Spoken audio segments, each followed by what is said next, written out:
What's up, guys? How's it going? PJ here, and I had one amazing experience at SmackDown because I wanted to see the Wyatt family and the Shield live, and I got to experience it at the Phillips Arena in Atlanta when I went there this past week on Tuesday. They had their SmackDown tapings and main event live on WWE Network, and it was amazing. Matches were okay. I mean, the whole event was pretty decent. Because I used to complain before years, a couple of years ago, SmackDown was just whatever. Now they're putting some effort into putting some amazing matches. I think I said putting too many times, but anyways, yeah, I mean, they got some amazing talent right now, and they're using it. The Shield, Cesaro, Wyatt family, and many others. I can go on and on.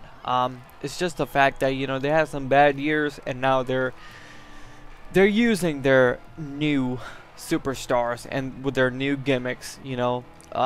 Fresh stuff is coming out, and people are loving it, and I'm loving it. I never thought that I would get into WWE like I used to be back in the day, because I usually tell people the thing about that is I agree with the fact WWE was so bad for about four years. I remember 2009, I went on skipping 6 or 7 months, not watching it on TV. I was just, going online, checking out the stuff. I mean, that's how bad it got. The thing is, they're using their, old superstar. I mean, the guys like Orton, Cena, in the main event, over and over again. I mean, and all the other guys that were in the mid-card. The stories were just weird, and it wasn't working out. Now they have new superstars, new gimmick, fresh faces, so everything is working out pretty good. Hopefully, somebody will use their brain in a long-term time and make the company better. Anyways, let's start off with the news. Oh, by the way, the Wyatt family entrance, amazing. Man, I loved it. That was the first time I ever experienced it, so it was pretty cool. Anyways, June 24th, SmackDown, Daniel Bryan has been listed for a matchup. Of course, this is probably a dark match event.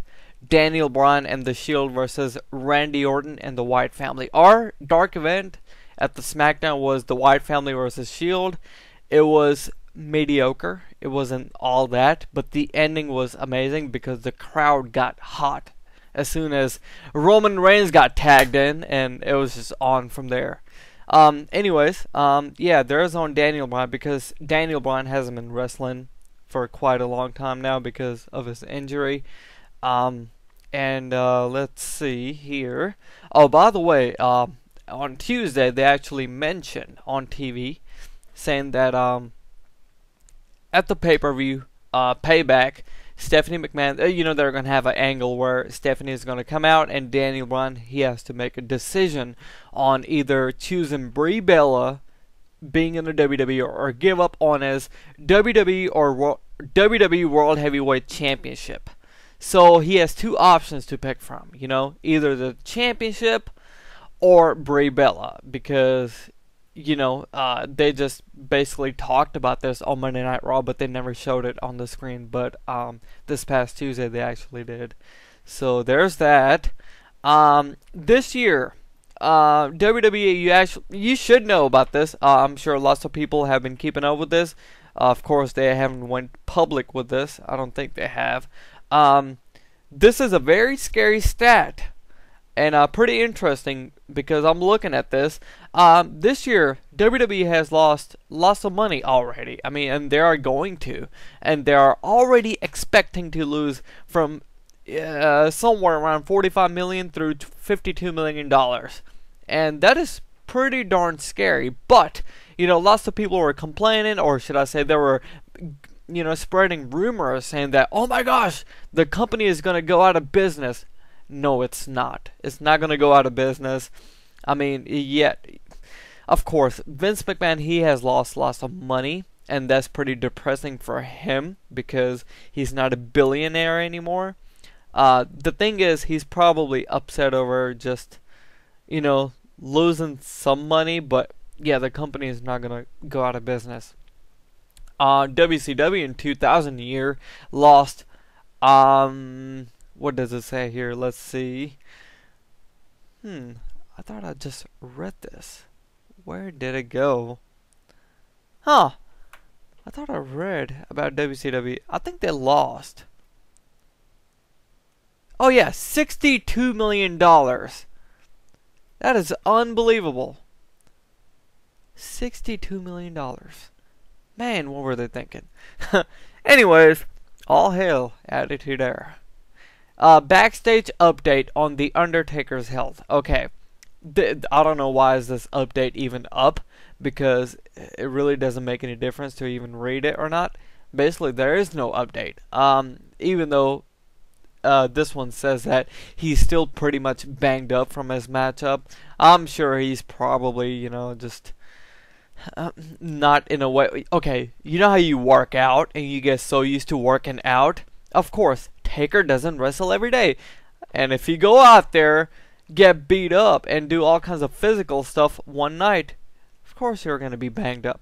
It's just like a workout, I guess. Of course, in a very physical manner of taking beatings on the mat. Let's see here. Oh yeah, there's no indication that Taker won't be back for next year's WrestleMania. Which, I don't know, I mean, he may show up or may not. Who knows? Lots of people still believe the fact that Vince McMahon is still wrong for making this decision.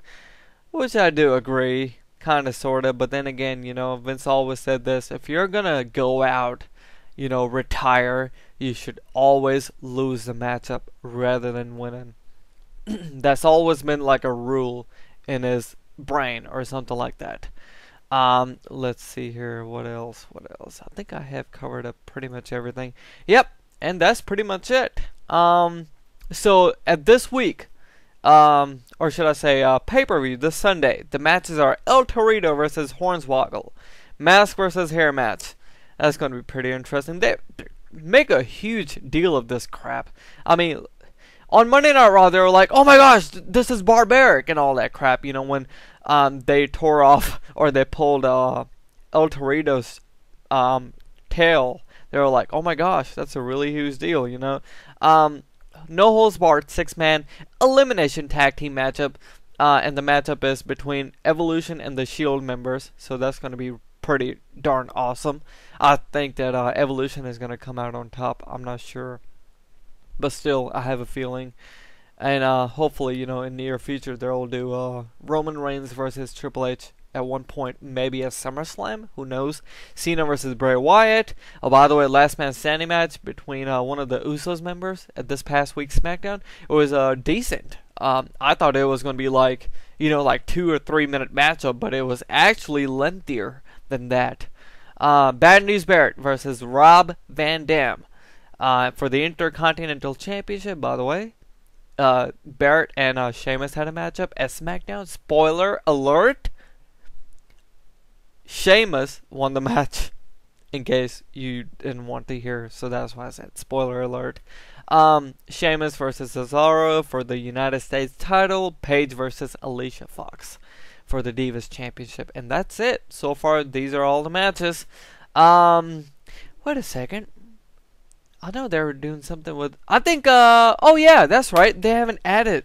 I'm reading this on Wikipedia. And this past week's SmackDown, I think they added... When I was there, I looked on the screen. They added Big E versus... what's his name? God, I can't remember. The guy who comes with Lana. Rusev. Yeah. I think they have added that matchup. They came out with flags. United States flags and Russian flag. And the crowd got like heated up. They were like, USA, USA. So, one heck of a experience right there. And I think that's pretty much it. Hopefully you guys liked this video. And I will see you guys next time. Bye. Alright, and now you can just finish watching the pictures, because I've already talked about the news video. I have some pictures. I think this is my haul album. I deleted a few pictures off this the timeline. And just showed you some of the cool ones, or basically all of them. But yeah, that's pretty much it. Thanks for watching and looking at the pictures. I'll see you guys next time. Bye.